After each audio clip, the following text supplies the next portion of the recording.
Welcome to News to Know. Today is Monday, September 6, 2021. And here's the news you need to know. Continuing our coverage from last week. In Afghanistan over the weekend, the Taliban announced that they had fought their way through the Hindu Kush mountains and entered Bazarak, the provincial capital of Panjshir. The leader of the National Resistance Front, Ahmed Massoud, described the situation as dire and has called for negotiations with the Taliban for a peaceful resolution. The two sides had previously met for peace talks, but each time they quickly broke down, both sides blaming each other for the failed negotiations. On Sunday, in the West African country of Guinea, there was an attempted military coup. Special forces announced that they had seized President Alpha Condé and dissolved all government institutions. The attackers put out a video in which they declared their takeover. President Condé can be seen in the video surrounded by armed men.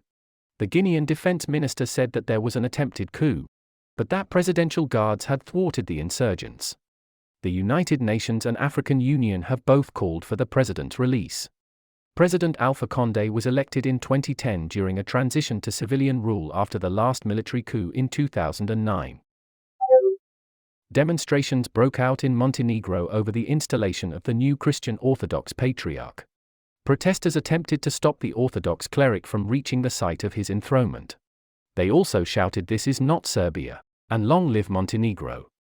The president of Montenegro himself urged the protesters to disrupt the installation. In 2006, Montenegro broke away from its union with Serbia, becoming fully independent. Despite their split, the country's Orthodox Church remains under the authority of the Serbian Orthodox Church. While 1/3 of the population of Montenegro are ethnic Serbs, the majority ethnic Montenegrins increasingly see the Serbian Orthodox Church as serving the interests of Serbia. In the end, the enthronement went through and Archbishop Jokić II became the Metropolitan of Montenegro. In India, farmers have come out to protest the government's decision to sell off state-owned assets. The protests, organized by farmers' unions, were the latest in a series of farmer demonstrations against the government of Prime Minister Modi. According to police, the protesters numbered about 500,000.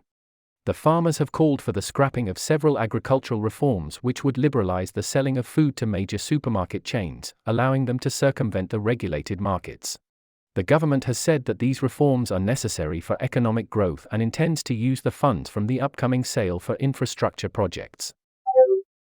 In Mali, the Economic Community of West African States has sent their envoy, former Nigerian President Goodluck Jonathan, to the country.